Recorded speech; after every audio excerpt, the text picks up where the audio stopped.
Battlefield 5. Yeah, the single player.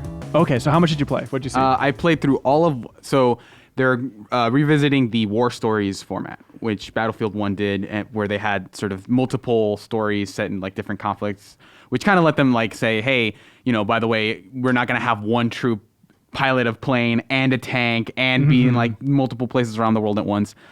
So they're redoing that. I gotta stop. Just on that framework, I liked War Stories. Where did you land on it, Birds? Yeah, I thought it was a really good idea.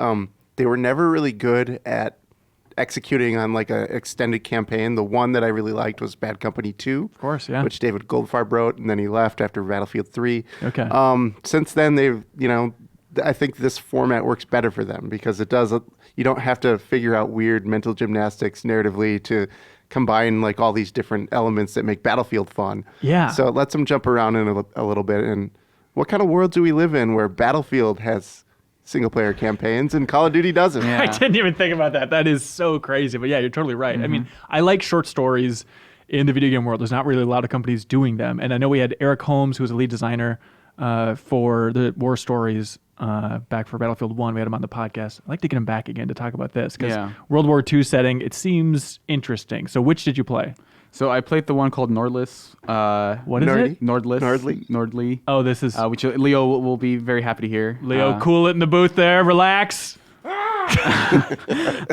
Which is set in Norway. And one of the things you'll immediately notice is that all of the dialogue this time around is in the native language of the location. So no matter what. Yeah, that entire campaign was in Norwegian with subtitles. I like that. I do too. And so they have a bunch of different ones. One of them is in French. The other one I played was in English because it was in Britain. But they have, they're gonna have they have like a prologue, and then they also have one more war story coming, I think, after launch. Okay. That is in German and is based around sort of like a Tiger tank. Build after launch plan. Yeah. Yeah, that's a whole thing we'll get into in a bit. But what did you think? Was it about at the same quality level as Battlefield 1's War Stories? I feel they're definitely sort of taking a lot of feedback. So they mentioned that everyone has like a favorite war story, but I feel like the consensus was that Nothing Is Written was like the most interesting one in that it was like it planted you it was the one where you were following Lawrence of Arabia. Oh right. So you were in this big encampment, and so they said, hey, go take out any one of these three objectives however you want. And so you were able to sort of experiment with this big encampment. And so that's what they're doing with most of them this time around. Oh, really? But they are mixing in a little bit of like, so the one that I played all the way through, Nordless, was early on it was like... Hang on, I'm still very confused. So it takes place in Norway, it's called Nordless, and it stars Nordli? No, Nordli is not the character. Nordli is not a character in the... Oh, really? Is that just a Leo joke? Yeah, that's just the... Well, news to me. Okay, Nordless, got it. It might be the name of somebody, but it wasn't the character you're playing as. Okay.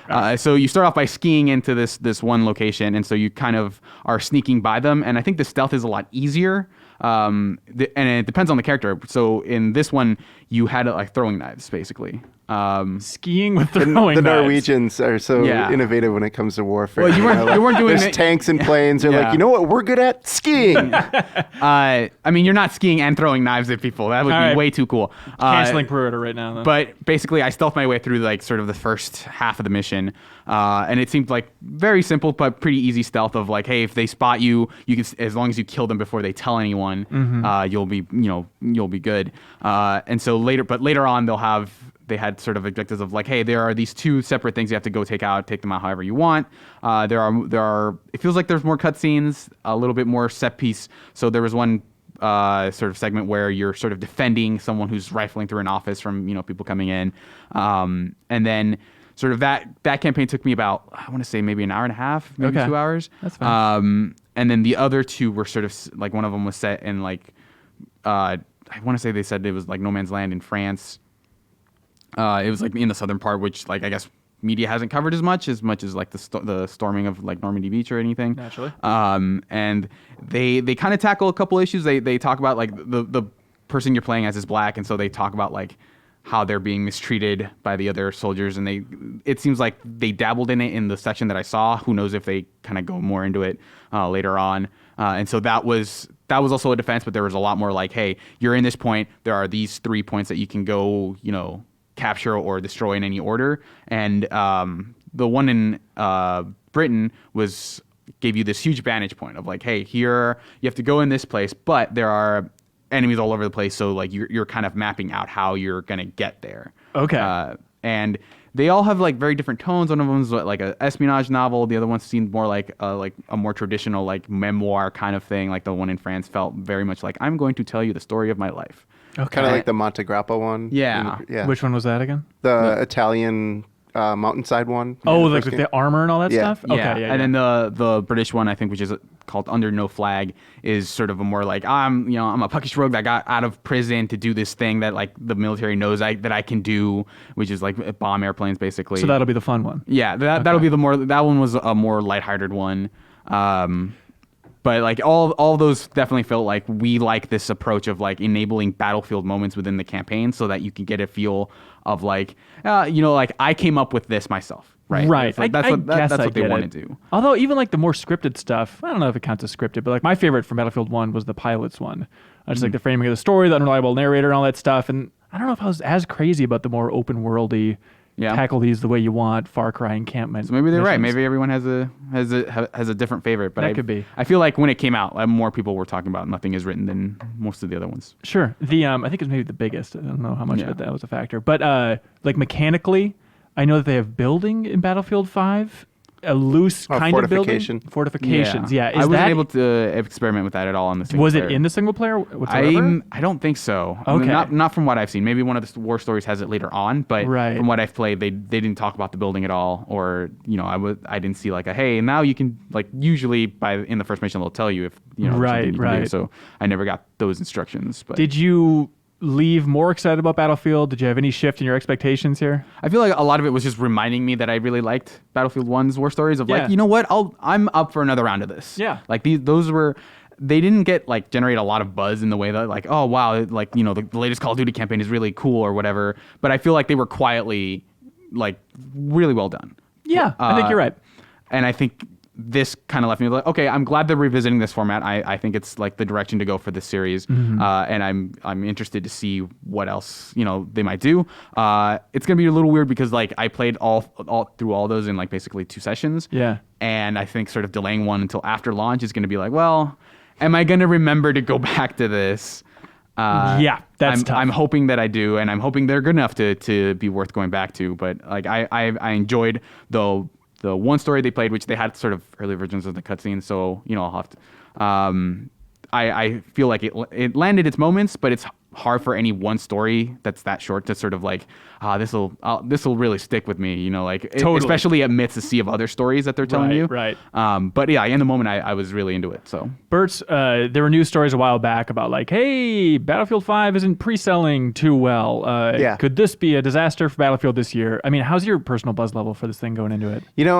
There's stuff that I'm really excited about. The game's gorgeous. It's absolutely gorgeous. There's no question about that. I like some of the stuff they're doing with the multiplayer in terms of trying to strengthen the squad relationship.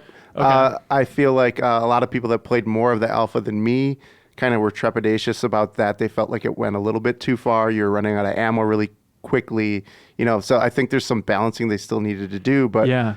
I've never played a full experience of Battlefield 5 before launch where all the components are in there yet. So you're And saying that- the skepticism is normal par for the course for like the alpha and beta version of Well, alpha and Battlefield betas for game? Battlefield games are always kind of messy. Oh, okay. Like that.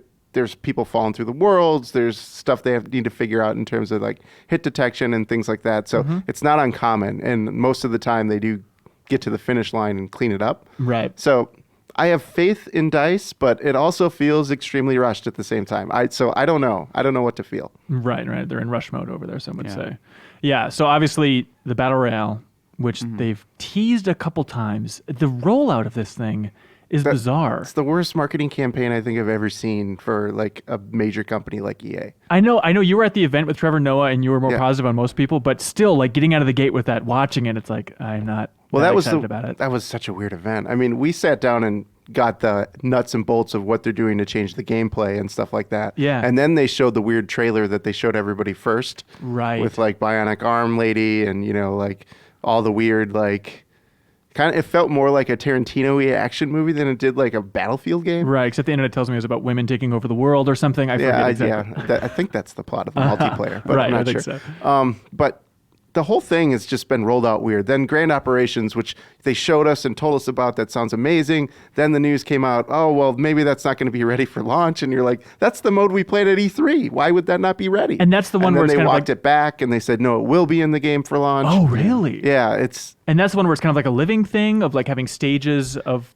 the battle. Yeah, What was that it's again? like Grand Operations was debuted in Battlefield 1, and it's like it's a long play format for multiplayer where you're Okay. going from map to map to map, and it's a tug of war against the teams. Gotcha. Yeah, and they're switching up this time. It's not just one kind of game mode. You might be going from like, like a point capture thing to like a more like last stand thing where you have one life. Right, so right. they're trying to mix up the play elements in it. Gotcha. So it sounds cool, but we haven't seen it play all the way through. We haven't seen the squad bonuses like the V1 rockets that they showed off. Totally. We've seen none of that in gameplay yet. And with this marketing push and like, letting people play the campaign, it seems like they're finally ratcheting up to release and showing more and more of Battlefield, which is nice. There's a new trailer on Tuesday and stuff showing off the campaign. But still, it just seems so bizarre to me as Blackout for Call of Duty was like ramping up, really getting out there, showing what they can do. We got to play it. We loved it from first impressions and all that stuff. But at the same time, it's like, Battlefield would release a 6-minute video called What is Battlefield 5? And there'd be a 30-second chunk where they show like the flaming ring of their battle royale called Firestorm. And it's like, hey, here we go. It's going to have, It's 4 interesting- teams of 16? It's interesting how those tables have turned, because I feel like if you were to tell me like Call of Duty and Battlefield are both doing battle royales, I would feel more confident that Battlefield would be able to pull it off because 100%. they're more used to larger maps and larger player counts. But it definitely seems like all the momentum is in Call of Duty's favor right now. And maybe once we see the amount of destruction that's going to be in Firestorm or something, That's it'll awesome. Yeah, I mean, having that wall of fire like destroy the buildings, that seems cool and promising. But it's just been like literally they had a whole moment where this is weird to get so into a marketing campaign, but it's interesting where it's like, hey, Firestorm, here are the details, and it was just like a bullet point list on their site where it's like Criterion's developing it over in Guilford. There, it's going to have objectives in it, which has me a little bit worried, even though it's just like, oh, work with your team to go get some loot if you do the special objective, kind of like a capture point within the actual Battle Royale map. But I'm a little bit turned off of them. In theory, all they've said is 16 teams of 4. Like, I like playing solo. I like playing duos. And the fact that they're only supporting squads is a little odd. Yeah, it plays to the series strengths. I mean, most people play in squads in Battlefield. Yeah.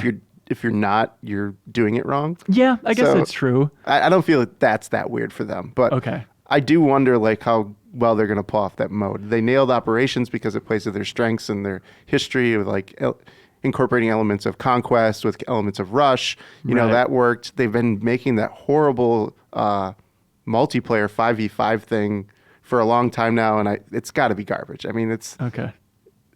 5 people and you're going to have vehicles, and it Right, just sounds terrible. Yeah. So that worries me that they've been trying to make an esport for like multiple years now. Yeah. So hopefully they'll do right with Battle Royale, but I don't know. And they've also, I mean, just Googling around online, they haven't confirmed Firestorm for launch. I don't know if they've given any sort of No, that's window out there. post-launch. It is. Yeah. What a weird trickling rollout for Battlefield 5. It's going to be an interesting year for that game. And Yeah. the release is, deep November at this point? November 20th. Jesus. But honestly, all this little bit of skepticism going into it, they release a new video and they play the Battlefield theme, sold. Like World War II take on Battlefield theme, like, all right, that's right. I like 1942 enough. I will definitely give this game a whirl. But Cyril, any final thoughts that we didn't cover for Battlefield 5? But I came away pretty impressed. Like with the tech, it just looks gorgeous. Like there was one segment where there was a blizzard and it just looked phenomenal. Yeah. It's like I'm excited to play. I'm not like a big multiplayer guy for Battlefield, but I'm excited to at least dive into the war stories for sure. That was just a clip from a larger show called The Game Informer Show. You can find it on iTunes, Google Play, or GameInformer.com. We take the fun opportunities and exclusive information from Game Informer magazine and boil it into a show that airs every Thursday with exclusive cover story information, developer interviews, a lot of fun stuff. So come love games with us.